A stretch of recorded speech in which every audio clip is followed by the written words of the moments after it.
வேளமலையனாகிய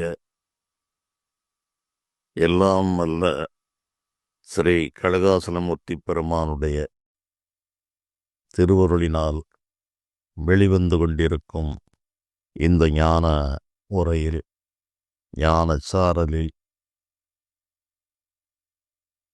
கடந்த சில பதிவுகளாக என்னுடைய பல பிறவி வாழ்வின் ஞான பயணத்தின் தொடர்ச்சியாக இந்த ஒரு பிறவியில் இளமை காலத்தில் நான் பெற்ற அனுபவங்களை உங்களோடு பகிர்ந்து வருகிறேன்.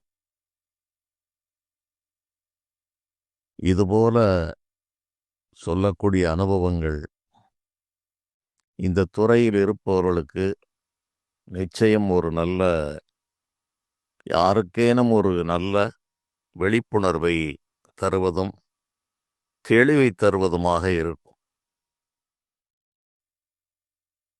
எல்லா ஞானிகளும் பாடல்களாக கூறி சென்ற காரணத்தால் அனைவரும் அதை உணர்ந்து கொள்வதற்கு வாய்ப்பு இல்லாமல் ஒரு நிலை ஏற்பட்டிருக்கிறது. தமிழ் ஞானம் தேவை இருக்கிறது. உண்மையான அதனுடைய பொருள் என்ன என்பதை அறிய வேண்டிய ஒரு கட்டாய நிலையும் இருக்கிறது. ஏனென்றால் ஞானிகள் சித்தர்கள் பாடல்கள் மேலோட்டமாக ஒரு பொருளையும் ஆழமாக வேறு பொருள்களையும் உள்ளடக்கியதாக இருக்கும். இந்த நிலையில் என்னுடைய வாழ்க்கை அதிதீவிரமான இந்த ஞான பயணத்தில் சென்று கொண்டிருந்த போதுதான் அந்த பயணம் என்பது எப்போதும் நடந்து கொண்டிருக்கிறது. அதற்கிடையில் நான் ஏற்றுக்கொண்ட சில உலகியல் கடமைகள் என்பது, என் தாய்க்காக இந்த சந்நியாச வாழ்வு துறக்கப்பட்டது. அதன் பிறகு திருமணமும் என்னுடைய தந்தை முதலில் வற்புறுத்த மாட்டேன் என்று கூறியவர். இந்திய காலங்களில் அவர் அதற்காக மிகுந்த அழுத்தங்களை கொடுத்து நெருக்கடிகளை கொடுத்த காரணத்தால் சரி, அதுவும் வேறு வழியில்லை என்று ஏறக்குறைய பிறருக்காகவே வாழ வேண்டும் என்பது என்னுடைய இந்த பிறவியினுடைய விதிப்போக்காக அமைந்துவிட்டது என்பதை நான் தெரிந்து கொண்டேன். என்றாலும் தாமரையிலை தண்ணீர் போல் வாழ்ந்தவன் இந்த உலக வாழ்வுக்காக நான் இந்த பிறவியை எடுக்கவில்லை. நானோ பல பிறவிகளிலே முயன்று கிட்டத்தட்ட ஒரு இலக்கை நெருங்கிவிட்ட நிலையில் அதை பரிபூரணமாக்குவதற்காக இந்த பிறவியை பயன்படுத்த வேண்டும் என்று என்னுடைய அறிவால் நான் எண்ணியிருந்தாலும், வாலறிவன் மூதறிவாளன் என்றெல்லாம் சொல்லுகிற அந்த பரம்பொருள், அந்த இறைவன், அவருடைய திருவுள்ள பாங்கு என்ன என்பதை அவ்வளவு எளிதில் புரிந்து கொள்ள முடியாது. இந்த பாதையில் சென்றால் ஞானம் கிடைக்கும் என்று நான் ஒரு முடிவை எடுத்திருக்கிறேன். ஆனால் இறைவன் வேறு ஒரு நாடகத்தை நடத்தி அந்த மிச்ச சொச்ச கர்மாக்களை எல்லாம் எப்படியோ கரைத்துவிட்டு பலவிதமான அனுபவங்களை எல்லாம் பெற்று இன்னும் சிலருக்கேனும் அதை கூற வேண்டும் என்கிற ஒரு தலைவிதி, இத்தனை தலைவிதிகளும் இந்த பிறவியில் இருந்திருக்கிறது. ஆகவே என்னுடைய வாழ்க்கையை நான் வெளியே இருந்து ஒரு மூன்றாவது நபராக நான் பார்த்தால், தாயாருக்கு சத்தியம், தந்தையினுடைய வாக்கை பரிபாலனம், ஸ்ரீராமச்சந்திரமூர்த்திக்கு பிதுர்வாக்கிய பரிபாலனம் செய்தவர் என்று ஒரு பெயர் உண்டு. அதுபோல தாய்க்காகவும் தந்தைக்காகவும் பின்னர் கடமை என்று இறை சாட்சியாக ஏற்றுக்கொண்ட இந்த வாழ்க்கைக்காகவும் தர்மத்தை மீறிவிடாமல் வாழ வேண்டும் என்கிற ஒரு விலங்கு என் மேல் விழுந்தது. சரி, விதியின் போக்குகளை உணர்ந்த நானும் வினைப்பயனை அனுபவித்து விடுவது என்ற ஒரு மனநிலைக்கு வருவதற்கு மிக மிக காலமும் கடினமான ஒரு சூழ்நிலையும் ஏற்பட்டது. காரணம் என்ன என்றால், மனம் எப்போதும் வேறு ஒரு திசையை நோக்கி இழுக்கிறது. இந்த உலகியலிலே ஞானிகள் ஏன் இல்லறத்தை கைவிட்டார்கள் என்றால், இந்த உலகக் கடமை என்று வந்துவிட்டால் சாதாரணமான மனிதனைப் போல் கண்டிப்பாக வாழ வேண்டிய ஒரு நிர்பந்த நிலைகளெல்லாம் வந்துவிடும். ஞானியோ எதையும் லட்சியம் செய்யாமல் வாழ்கிறவன், தன்னை மறப்பவன், தன்னுடைய தேகத்தை மறக்கிறவன். அவன் இந்த உலக வாழ்க்கையை ஒரு பொருட்டாக எண்ணுவதே இல்லை. இந்த நிலையில் ஒரு இல்லறவாசி ஒரு நீண்ட காலத்திற்கு பிறகு அந்த நபருக்கு ஒரு ஞானம் என்று வந்தால், அவர் எப்படியோ அது ஏதோ சன்னியாசியாக போய்விட்டார் என்றெல்லாம் அந்த காலங்களிலே சொல்வார்கள். சாஸ்திரமும் கூட பிரம்மச்சரியனாக இருந்து இல்லறவாசியாகி வானப்பிரஸ்தன் என்ற நிலையில் சென்று சந்நியாசம் அடைய வேண்டும் என்றெல்லாம் சாஸ்திரங்கள் வகுத்திருக்கிறது. அது எந்த காலத்தில் எப்படி செய்யப்பட்டது என்பது மிகப்பெரிய ஒரு கேள்விக்குறியாக இருக்கிறது. பிரம்மச்சரியமாக இருக்கிறவர் இருக்கிறார்கள். பிறகு இல்லறவாசியாக மாறுபவர்கள் தான் அதிகம். அதன் பிறகு இல்லற வாழ்வு என்று வந்து குழந்தை குட்டிகள் என்று ஆன பிறகு இந்த வானப்பிரஸ்தம் என்று துறவுக்கும் இல்லறத்துக்கும் இடைப்பட்ட ஒரு நிலை என்று அது கூறப்படுகிறது. அப்படி நாமாக பார்த்து இந்த பற்றுக்களை விலக்கிக் கொள்ளுவது என்பது எந்த அளவுக்கு சாத்தியம் என்பது எனக்கு ஆரம்ப நாள்களிலே இந்த கேள்விகள் இருந்தது. பற்று இயற்கையிலேயே போய்விட்டால் அன்றி நாமாக அந்த பற்றை சரி இதுவரையிலும் இது, இதுவரையிலும் இது, இதன் பிறகு இது, அதன் பிறகு துறவு என்று பட்டியல் போட்டு செய்யக்கூடிய காரியமா என்று நான் நினைத்ததுண்டு.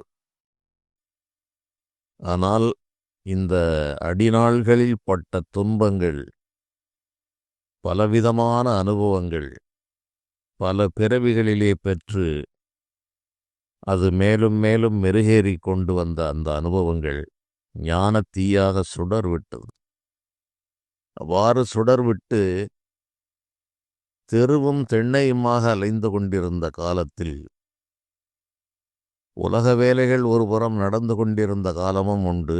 முற்றிலும் உலகத்தை விட்டு விலகி காடு மேடுகளெல்லாம் சுற்றிய காலமும் இருக்கிறது.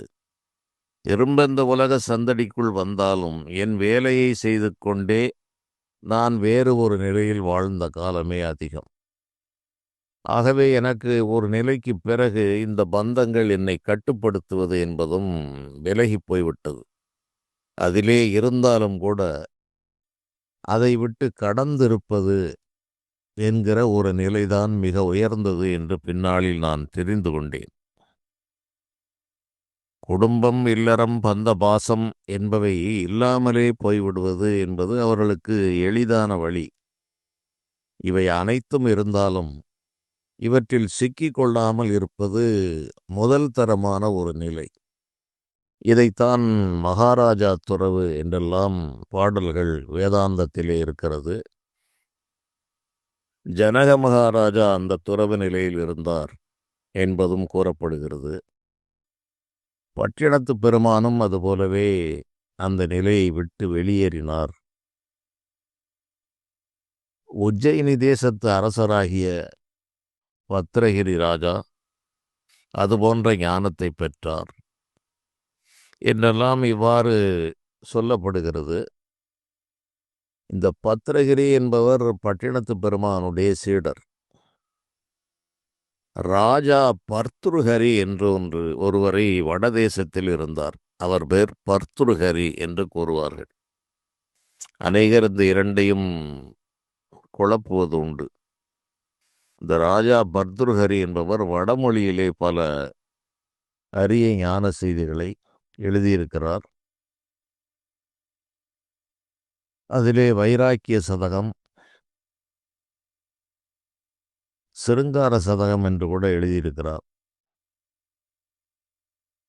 அதுபோக இந்த ஞானத்தை பற்றியும் ஒரு 100 எல்லாம் 100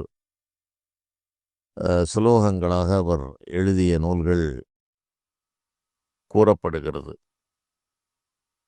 அவரும் வாழ்விலே பல துன்பங்களைப் பெற்று அதன் பிறகு ஞானத்தை அடைந்தார் என்பதும் அவருடைய வாழ்க்கை குறிப்பு நமக்கு சுட்டி காட்டுகிறது. இதிலே எனக்கு இந்த ஒரு சுமார் 7 ஆண்டுகளுக்கு மேலே நான் இந்த மயானங்களிலே தவம் செய்வது, ஒரு ஓராண்டு ஏறக்குறைய வேறு வழியில்லாமல் இருந்தது. அதற்கு முன்னும் பின்னும் அரைகுறையாக அந்த தொடர்புகள் இருந்தது. அந்த தொடர்பு எனக்கு மாலை வேளையான பிறகு அந்த மயான பூமிக்கு செல்வது என்பது எனக்கு வாடிக்கையாக ஆகிவிட்டது. அந்த நிலையில் நான் பெற்ற அந்த யோக ஞான அனுபவங்கள் கணக்கில்லாதது. அதில் நான் செய்து தெரிந்து கொண்ட உண்மைகளும் அதிகமானது. உண்மையிலே மயானம் எது என்பது இந்த புறத்தே இருக்கிற மயானங்களிலே பல ஆண்டுகள் தொடர்புகளை வைத்த பிறகு நான் உணர்ந்து கொண்டேன். ஞானிகளும் அதைத்தான் கூறினார்கள். மையஸ்தானம் என்பது மயானம் என்று பின்னால் வழங்கப்பட்டது. இந்த 2 புருவ நடுவில் இருக்கிற ஸ்தானம்தான் மையஸ்தானம் என்று அதை கூறுவார்கள். அங்குதான் இந்த குண்டலினி என்ற மிகப்பெரிய நெருப்பாற்றல் சுடர் விட்டு பிரகாசிக்கிறது. 2 நாடிகளிலும் சூரிய கலை சந்திரகலை இரண்டும் ஒன்றாகிச் சேர்ந்து அந்த புருவ நடுவுதான் திரிவேணி சங்கமம் என்றும் கூறப்படுகிறது. 3 நாடிகள் சங்கமிக்கிற இடம், அதுவே மகா ஸ்மசானம் என்று கூறப்படுகிறது. இந்த மசானம் என்பது மயானமாகி மத்தியஸ்தானம் என்றெல்லாம் கூறப்படுகிறது. இதற்கு ஏதேனும் சான்றுகள் இருக்கிறதா என்றால் சான்றுகள் இருக்கிறது. சத்தியார் கோயில் இடம் வலம் சாதித்தால் மத்தியானத்திலே வாத்தியம் கேட்கலாம். தித்தித்த கூத்தும் சிவனும் வெளிப்படும் சத்தியம் சொன்னோம் சதானந்தியானையே என்று திருமூலர் பெருமான் கூறுகிறார். சத்தியார் கோயில் என்பது இந்த உடம்பு. இந்த உடம்பிலே தான் இறைவன் இருக்கிறார். இறைவன் இருக்கிற இடமெல்லாம் கோயில். இறைவன் எங்கும் பறந்தே இருக்கிறார். ஆகவே உலகம் முழுவதுமே ஆலயம்தான். அது சில இடங்களில் சிறப்பாக வெளியாக தோன்றித் தெரிவது, சில இடங்களில் மறைந்திருப்பது என்பதுதான் இதிலே வேறுபாடே தவிர, இது பறந்திருக்கிற ஒரு பொருள், அது இல்லாத இடமே இல்லை என்ற அது அடிப்படைகளெல்லாம் உணர்வதற்கு அநேகம் பிறவிகள் ஒரு மனிதனுக்கு தேவைப்படுகிறது. எடுத்தவுடன் எத்தனை கூறினாலும் இந்த மனித மனம் அதை ஏற்காது. அது ஆண்டுகள் பலவும் கழிந்தது அப்பனை பூண்டு கொண்டு யாரும் புகுந்து அறிவார் இல்லை. நீண்ட காலங்கள் நீண்டு கொடுக்கினும் தூண்டு விளக்கின் சுடர் அறியாரே என்று திருமூலர் பெருமான் கூறுகிறார். ஆண்டுகள் பலவும் கழிந்தது. ஒவ்வொரு பிறவியிலும் ஆண்டுகள்தான் கழிந்தது. அப்பனை பூண்டு கொண்டு யாரும் உணர்ந்தறிவார் இல்லை. தனக்குள்ளேயே இருக்கிற அந்த தலைவனாகிய இறைவனை தனக்குள்ளேயே தேடி அறிவார் இல்லை. நீண்ட காலங்கள் நீண்டு கொடுப்பினும் தூண்டு விளக்கின் சுடர் அறியாரே. எத்தனையோ பிறவிகள் இவனுக்கு வாய்ப்புகளாக கொடுக்கப்பட்ட போதிலும் தனக்குள்ளே புருவ நடுவிலே இருக்கிற அந்த தீபத்தை தூண்டி அந்த சிவ ஒளியை பெறக்கூடிய சூத்திரத்தை அறிவார் இல்லை என்று மிகப்பெரிய ஞானியாகிய திருமூலர் பெருமான் கூறுகிறார். அவ்வாறு கூறும்போது இந்த முந்திய பாடலிலே சத்தியார் கோயில் இடம் வலம் என்றால் இடைகளை பிங்கலைகளை ஒன்று சேர்த்து சொலிமனையிலே ஏற்றினால் மத்தியானத்திலே வாத்தியம் கேட்கலாம் என்று அவர் கூறியிருப்பார். அது மத்தியானம் என்பது என்ன என்றே அனைவரும் தெரிவதில்லை. அது இன்று நான் இதை ஏற்கனவே கூறினேனா என்று எனக்கு நினைவில்லை. பல ஆண்டுகளுக்கு முன்பு நான் கேட்பவர்களுக்கு கூறினேன், இந்த பகுதிகளிலே மத்தியானம் வருகிறேன் என்று சொல்வதுண்டு. அந்த மதிய உணவு என்றெல்லாம் சொல்கிறோம். மத்தியானம் அது ஜோதிட சாஸ்திரத்தில் என்ன சொல்லப்பட்டிருக்கிறது என்றால், அன்னங்கள் 5 என்று கூறப்பட்டிருக்கிறது. அது அதிகாலையிலே ஒரு அன்னம். அது அ உதயான்னம், பரான்னம், மத்தியான்னம், ம் அபரான்னம், சாயான்னம் என்று 5 ஒரு பகல் பொழுதை 5 அன்னங்களாக பிரித்திருப்பார்கள்.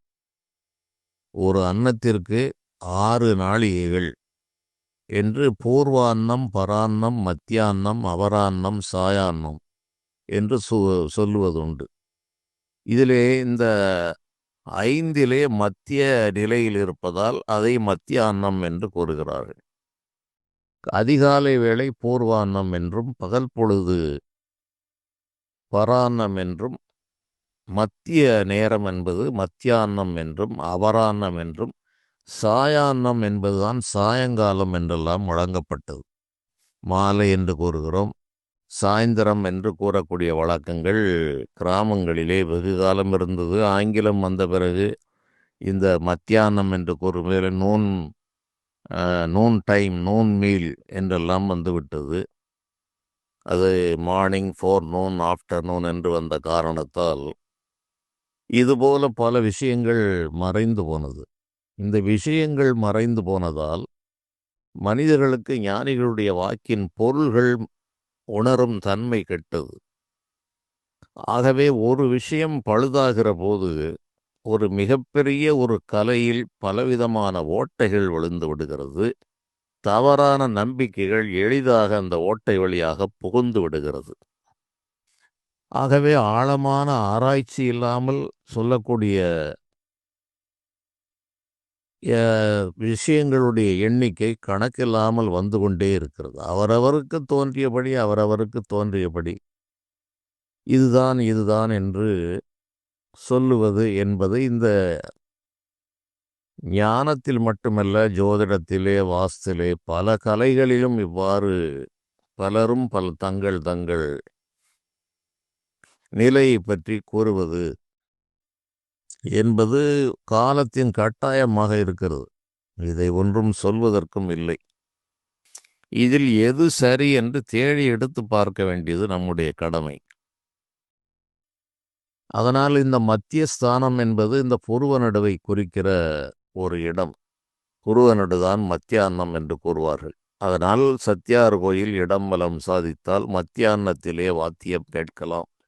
அந்த மத்திய ஸ்தானம் என்ற புருவ நடு வேலை செய்யும் போது அந்த இடத்திலே கண், நாக்கு, மூக்கு, செவி என்ற அனைத்தும் அந்த இடங்களிலே ஒடுங்குகிறது. இந்த இடத்தில் வாசி ஒடுங்கி இந்த துரியம் என்ற இந்த நிலையை ஒரு மனிதன் அடையும் போது நாதோபாசனை என்ற நாத சம்யம் என்று அதை கூறுவார்கள். நாதோபாசனை அவனுக்கு சித்தியாகிறது.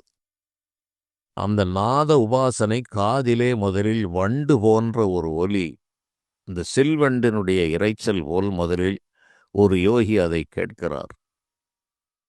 அந்த சில்வண்டு ஓசை வருகிறது என்ற நிலை வந்த பிறகு காண்டாமணி என்று மிகப்பெரிய மணி ஓசை முழங்குவதை அந்த யோகியால் கேட்க முடிகிறது. அதன் பிறகு சங்கு முழக்கங்கள் அந்த யோகியால் உணரப்படுகிறது. கடல் ஓசை, பெருங்கடலிலே எழுகின்ற அந்த பிரணவ ஓசையும், வளை, பேரிகை, யாழ் போன்ற இசைக்கருவிகளுடைய பலவிதமான நாதங்களும் அந்த யோகியால் உணரப்படுகிறது. இதை தசவித வாத்தியங்கள் என்று கூறுவார்கள். உண்மையிலேயே நாதோபாசனை என்பது நம்முடைய கண்டத்வனியிலிருந்து வருகிற அந்த குரல் வளம், சாரீரம் என்பதும் மனிதனை மயக்குகிறது. கிருஷ்ண பரமாத்மா புல்லாங்குழலிலே மூச்சு காற்றை வைத்து வெளிக்கொண்டு வருகிற அந்த குழல் இசைக்கு இந்த உலகமே மயங்கிற்று என்று நாம் பார்க்கிறோம். உலகம் மட்டுமல்ல, மரங்களும் கூட மயங்கியது என்று ஆழ்வார்கள் கூறுவார்கள். கன்றுக்குட்டிகளும் பசுக்களும் மயங்கியதும் மனிதர்கள் மயங்கியதெல்லாம் ஒரு பொருட்டல்ல. அந்த மரங்களும் கூட அந்த கிருஷ்ண பரமாத்மா நெளிந்து வளைந்து எப்படியெல்லாம் அவர் உடல் அசைகிறதோ அதுபோல இந்த மரங்கள் எல்லாம் வளர் கொம்புகள் தாழும், இறங்கும் கூம்பும் திருமால் நின்ற நின்ற நிலைகள் நோக்கி அவை செய்யும் குணமே என்று இவையெல்லாம் ஆழ்வாருடைய பாசுரங்களில் வருகிறது.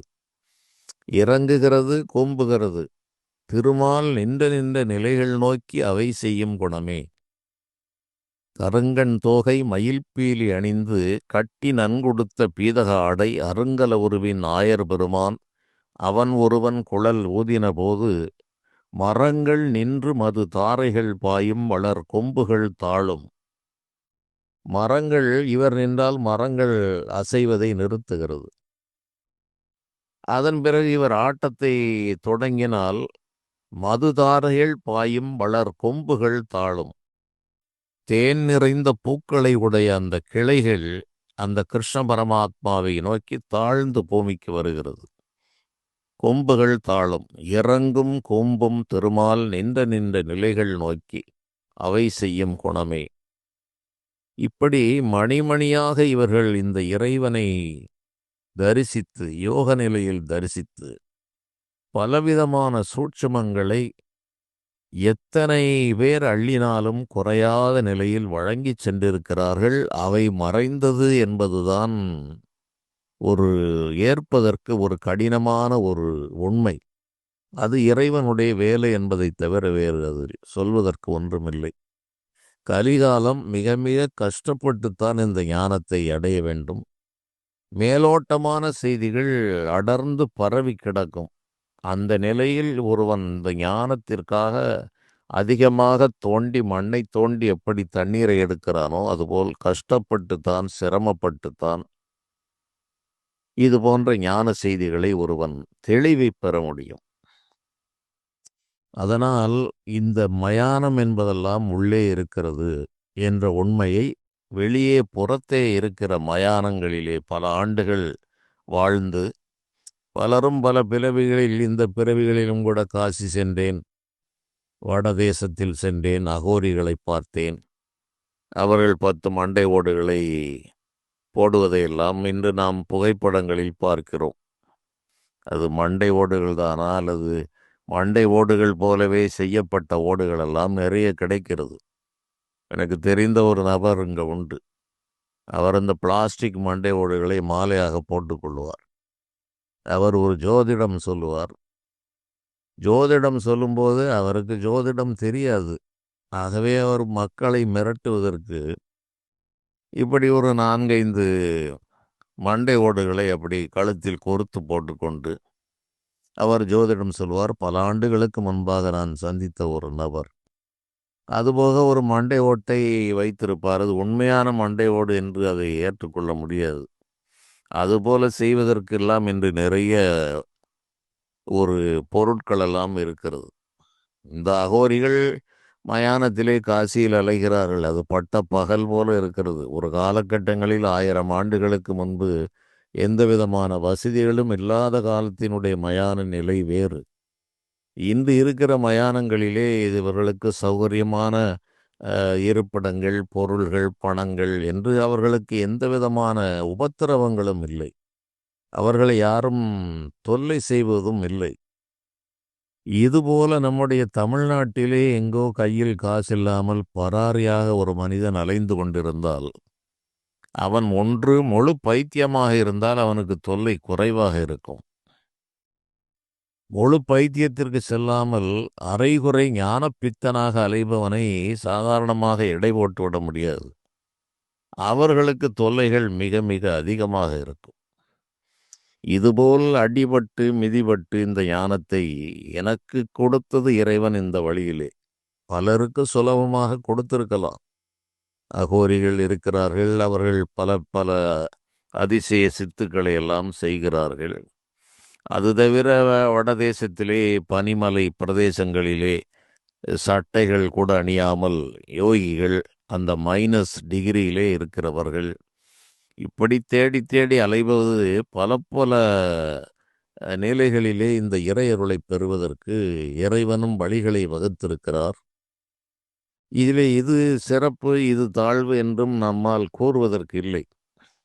ஒரு மனிதன் எப்படி அடைய வேண்டுமோ அப்படி அவனுக்கு வழிவகுக்கிறார். ஆனால் எளிய வழி இதுதான். எங்கு சுற்றினாலும் எத்தனை பிறவிகளில் இவன் காடு மலைகளெல்லாம் ஏறி தவம் செய்தாலும் ஞானிகள் இறுதியாக கூறியது, தேடிக் கண்டுகொண்டேன் திருமாலோடு நான்முகனும் தேடித் தேடொண்ணா தேவனை என்னுள்ளே தேடிக் கண்டுகொண்டேன் என்றுதான் தேவார திருமுறைகளே கூறுகிறது. எல்லா பகுதியிலும் நிறைந்திருந்தாலும் இங்கே இருக்கிறார். அதனால்தான் திருமூலர் பெருமான் தூண்டு விளக்கின் சுடர் அறியாரே, இவையெல்லாம் பொட்டில் அடித்தது போல கூறப்பட்ட வாக்கியங்கள். இவற்றையெல்லாம் தெரிந்த பிறகு சுற்று வழிகளுக்குள் போக வேண்டிய அவசியமில்லை என்பதுதான் ஞானிகள் நமக்கு கூறியது. எளிதாக உன் கையிலே இருக்கிறது. கையிலே வெண்ணெய் இருக்கிறது. இந்த வெண்ணெயை உருக்கி நெய்யை எடுப்பதை விட்டுவிட்டு ஊருக்குள்ளே உரியிலே ஊர் புகுந்து உரியிலே வெண்ணெய் தேடும் குறிப்பில்லாத மாந்தரை கூடுமாறெங்கனே என்று கேட்பார்கள் சித்தர்கள்.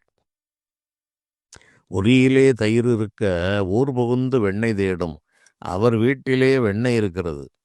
அந்த வெண்ணெயிலே நெய்யை எடுப்பதை விட்டுவிட்டு ஊருக்குள் புகுந்து அந்த உரி என்று கட்டி வைத்திருப்பார்கள் பானையிலே. உரியிலே தயிர் இருக்க ஊர் புகுந்து வெண்ணெய் தயிரை கடைந்து வெண்ணெயாக எடுக்க வேண்டும். அதை பிறகு வெண்ணெய்க்கு பரவு உருக்கி அதை நெய்யாக மாற்ற வேண்டும். இது கொஞ்சம் கடினமான வேலை என்றால் இவர்கள் அப்படியே வெண்ணெயாக எங்கேயாவது கிடைக்குமா என்று வெளியே போய் ஊர் புகுந்து வெண்ணெய் தேடும் குறிப்பில்லாத மாந்தரை கூடுமாறெங்கனே என்றெல்லாம் ஞானிகள் பலதரப்பட்ட மனிதர்களை ஆராய்ச்சி செய்து பல கருத்துக்களை சொல்லி இருக்கிறார்கள். ஏதோ நான் இன்று புதிதாக ஆராய்ச்சி செய்யவும் இல்லை, கருத்துக்களை கூறவும் இல்லை. இவையெல்லாம் ஞானிகள் அவர்கள் பெற்ற அனுபவம். அதே அனுபவத்தை நானும் கடந்து வந்த காரணத்தால் அது எனக்கு முழுமையாக புரிந்தது. நானும் ஏதோ பாட்டை படித்தேன் ஒப்பித்தேன் என்று இருந்தால் அது எனக்கும் பயனில்லை. அதை நான் வெளியில் சொல்வதாலும் பயனில்லை. அதன் மெய்ப்பொருளை நான் சொல்லவும் முடியாது. பாடல்கள் எல்லாம் இருக்கிறது. நம்முடைய அனுபவத்திற்கு அது சரியாக வருகிறதா என்று பார்த்து அதன் பிறகுதான் அதனுடைய பெருமையை நாம் உணர முடியும். அதுபோல இவர்களெல்லாம் இந்த காபாலிகர்களெல்லாம் எங்கோ பல வடதேசங்களிலே உள்ள மயானங்களிலே இவர்கள் தேடி அடைகின்ற ஒரு நிலையை இந்த நாட்டிலே தமிழ்நாட்டிற்குள்ளே பலவிதமான மயானங்களில் நான் தவத்தை செய்த பிறகு இந்த மயானம் என்பது காசி என்பது நம் உடலுக்குள்ளே இருக்கிறது, யோக சரீரத்தில் இருக்கிறது. இந்த யோக சரீரத்தில் தான் இந்த நாத சம்யம் என்கிற இந்த நாதோபாசனை நடக்கிறது. இந்த சரீரம் என்பது ஒன்றுக்கும் உதவாத ஒரு குப்பை என்பதும் அந்த மயான பூமிகளில் தான் அந்த உண்மைகளை உணர முடிகிறது. இந்த மயானம் என்பது ஞானத்தை வழங்குவதில் தலை சிறந்த இடமாக இருக்கிற காரணத்தால் புறத்தே தோன்றுகிற மயானத்தில் ஆடுவதாக இறைவனை ஒரு கற்பிதமாக கூறினார்கள். அவர் மயானம் ஆடுகிறார் என்றால் இந்த உடம்புதான் மயானம். அதை நான் ஒரு தொடரிலே பேசினேன். ஆனால் இது இன்னும் நான் அதை அனுப்பியிருக்க மாட்டேன் என்று நினைக்கிறேன். எனக்கு தோன்றுகின்ற சமயத்தில் சில விஷயங்களை பேசுவது, அதன் பிறகு சிலவற்றை அனுப்புவது, சிலவற்றை அனுப்பாமல். ஏனென்றால் சித்தன் போக்கு சிவம்போக்கு என்று வாழ்ந்து விட்டவன். அதனால் தான் என்னுடைய இந்த ஆரம்பகால வாழ்க்கையை நான் கூறுகிறேன். இதுபோல வாழ்ந்து விட்டவனை ஒரு இது காட்டாற்று வெள்ளம் போல் இது ஓடி அலைந்து வந்த வாழ்க்கை. இது எல்லா மனிதர்களையும் போல ஏதோ பிறந்தோம் வளர்ந்தோம், ஒரு எந்த விதமான துன்பமும் இல்லாமல் பள்ளி பாடம் படிப்பு கல்லூரி என்று போனோம், வேலைக்கு சேர்ந்தோம், இந்த உலகத்தை மட்டும் பார்த்து கொண்டிருந்தோம் என்று இறைவன் எனக்கு விதிக்கவில்லை. பல பிறவிகளில் மிகப்பெரிய மன்னவனாக பெரிய ஒரு நிலைகளை எல்லாம் பெற்றதையும் நான் அறிந்தேன். பெற்றதும் இழந்ததும் பிரானறியும் என்று ஞானிகள் கூறுவார்கள். பெற்றதும் கிடையாது, இழந்ததும் கிடையாது என்பதுதான் ஞானம். எல்லா பிறவியும் ஒரு கனவு, அதுபோல் இந்த பிறவியும் ஒரு கனவு. நான் அந்த வெளியே சுற்றித் திரிந்த காலங்களிலே இருக்கிற உடைகளை சுத்தம் செய்வதற்கு கையில் காசு என்பது இருக்காது. அது எப்படியே ஆற்றுக்கரை ஓரங்களிலே செல்வது. அங்கேயே இந்த சோப்புக்களை போட்டுவிட்டு, அதற்கு மேல் போட முடியாது என்று விட்டு சென்றிருப்பார்கள். அதில் ஒரு 5, 6 அப்படி அப்படி எடுப்பது. எடுத்து அதை வைத்துக்கொண்டு இந்த சட்டையை சோப்பை போட்டுவிட்டு, அதே அந்த சட்டை தான் உடம்பிலே போட்டு காய வேண்டும். வேறு சட்டைகள் இருக்காது. அதுபோலதான் உடைகளை நனைத்து அப்படியே அதை கட்டிக்கொண்டு அந்த ஈரத்தை மாற்றுவதற்கெல்லாம் துணிகளெல்லாம் இருக்காது. தங்குவதற்கு வீடு கிடையாது, மாற்றுவதற்கு உடை கிடையாது. கிழிந்து போனால் தைப்பதற்கும் கூட எந்த தையல்காரர்களும் அதை வாங்க மாட்டார்கள். அது ஒருவர் கூறினார், "இதில் தைப்பதற்கு என்னையா இருக்கிறது? இருப்பதே தையல் தான் இருக்கிறது" என்று கூறினார். அப்போது நான் மிகத் தெளிவாக இந்த உலகத்தின் உண்மையை உணர்ந்தேன். போட்டிருக்கிற சட்டையிலே பல பக்கம் கிழிசல். அதை பலகாலமும் தைத்து தைத்து அந்த தையல் நூல்கள் தான் இருக்கிறது. அங்க தைப்பதற்கு ஒன்றுமில்லை. அது ஒரு பாலியஸ்டர் என்று அந்த காலங்களில் இருந்த ஒரு சட்டை. அதன் காரணமாக அது அவ்வளவு நாள் உழைத்தது. இல்லாவிட்டால் சாதாரணம் என்றால் அது சின்னாபின்னமாக கிழிந்திருக்கும். அப்போது இப்படி ஒரு நாள் ஒரு நிலை வந்தது. அந்த நிலையில் அந்த நபர் கூறினார், "எல்லாம் எனக்கு வந்து சேர்வதெல்லாம் அவரோ இப்படிப்பட்ட நபர்களிடம்தான் இதை தைக்க கொடுக்கவே முடியும். நல்ல ஒரு டெய்லரிடம் போயெல்லாம் இந்த சட்டையை கழற்றி அவர்கள் அதை குப்பை கூடையிலே எறிந்து விடுவார்கள். அப்படிப்பட்ட நிலையில் இருக்கிறது அது. கையால் தொடுவதற்கு அருவருக்கத்தக்க நிலையில் அது கிழிந்து போய் பல தையல்களை உள்ளடக்கியதாக இருக்கிறது. ஏதோ ஒரு ஒரு அத்துப்போன ஒரு மனிதனை பார்த்தேன். ஒரு மனிதனும் இல்லாத ஒரு சிறிய இடத்திலே வைத்து தைத்து கொண்டிருந்த ஆளிடம், "ஐயா, இதை தைக்க முடியுமா?" என்று கேட்டவுடன் என்னை மேலும் கீழும் பார்த்து, என்னுடைய உருவத்தையும் பார்த்துவிட்டு, அந்த நபருக்கு ஏதோ அவருக்கு வயது அப்போது ஒரு 50 இருக்கலாம். வாழ்க்கையில் அவரும் பல துன்பங்களை சந்தித்திருப்பார் என்று நினைக்கிறேன். அப்போது அந்த சட்டையை மேலும் கீழும் வாங்கி பார்த்துவிட்டு, "தம்பி, இதில் தைப்பதற்கு என்னையா இருக்கிறது? இருப்பதே தையல்தான். என்னிடம் வசதி இருந்தாலாவது உனக்கு ஒரு சட்டையை தைத்து கொடுத்து விடுவேன். இறைவன் எனக்கு வசதியும் கொடுக்கவில்லை" என்று கூறினார். நான் நெகிழ்ந்து போனேன். மனிதர்களுக்கு இல்லாதவர்களுக்குத்தான் இந்த மனம், இந்த வறுமைப்பட்டவர்களுக்குத்தான் வறுமை துன்பம் தெரியும் என்று பல சந்தர்ப்பங்களில் நான் உணர்ந்தேன். அவ்வாறு சொல்வதற்காவது மனம் இருக்கிறதே என்று நான் மகிழ்ந்தேன். "பரவாயில்லை, முடிந்த அளவு அந்த கிழிந்து போன பகுதியை மட்டும் தைத்து கொடுங்கள்" என்று நான் கூறினேன். அவர் மிகுந்த வேதனையுடன் அந்த வேலையை செய்தார். அப்போது நான் பல பிறவி நினைவுகளெல்லாம் எனக்கு ஏற்கனவே வந்த காரணத்தால் நினைத்துப் பார்த்தேன். மன்னவனாய் வாழ்ந்திருந்து மரித்த நாள் போதாதோ என்று சொல்வார்கள். இப்படி மன்னவனாக வாழ்ந்து பட்டாடைகளை உடுத்திய காலமும் இருக்கிறது. இதே பிறவியில் மிகப்பெரிய ஒரு பாரம்பரியத்தில் பிறந்து வறுமை என்பது என்னவென்றே தெரியாத அளவில் வாழ்ந்த அந்த நினைவுகளும் இருக்கிறது. இன்று இப்படிப்பட்ட ஒரு நிலையை, இதற்கு மேல் ஒரு தாழ்ந்த நிலை இல்லை. தலைக்கு மேல் வெள்ளமும் இல்லை, கோவணத்துக்கு மிஞ்சிய தரித்திரம் இல்லை என்று ஒரு பழமொழி உண்டு. அந்த நிலைக்கு வந்த சமயத்தில் நான் இவ்வாறு எண்ணியது உண்டு. இந்த நினைவுகள் எல்லாம் என்னுடைய காட்சிகள். நம்முடைய ஏவலுக்கு கட்டுப்பட்ட ஊர், நகரம், மனிதர்கள், அந்த வாழ்க்கையெல்லாம் எனக்கு திரைப்படமாக ஓடிக்கொண்டிருக்கும். அதுவும் ஒரு வாழ்க்கை, இதுவும் ஒரு வாழ்க்கை என்று இப்படிப்பட்ட ஒரு உண்மை தரிசனங்களை எல்லாம் இந்த நிலையில் என்னால் பெற முடிந்தது.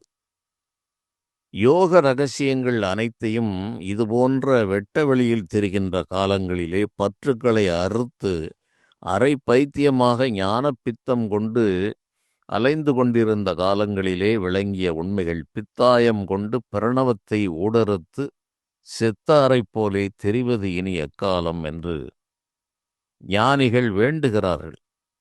இப்படிப்பட்ட நிலையை பெற வேண்டும் என்று அவர்கள் வருந்தி இறைவனிடம் கேட்கிறார்கள். பித்தாயம் கொண்டு என்றால் கிட்டத்தட்ட பைத்திய நிலைக்கு வந்து, அதாவது ஞான பைத்தியம், அதை தவிர வேறு எதுவுமே தெரியாது என்கிற ஒரு நிலை வந்து யோகத்தால் பிரணவத்தை உடறுத்து அந்த ஓம்காரம் என்ற பிரணவத்தினுடைய ஒளி நாதத்திற்கு ஒளிக்குள்ளே சென்று செத்தாரைப் போலே தெரிவது இனி எக்காலம். ஒரு செத்துப்போன ஒரு உடம்பு நடந்தால் எந்த விதமான உணர்ச்சிகளையும் அதில் பார்க்க முடியாது.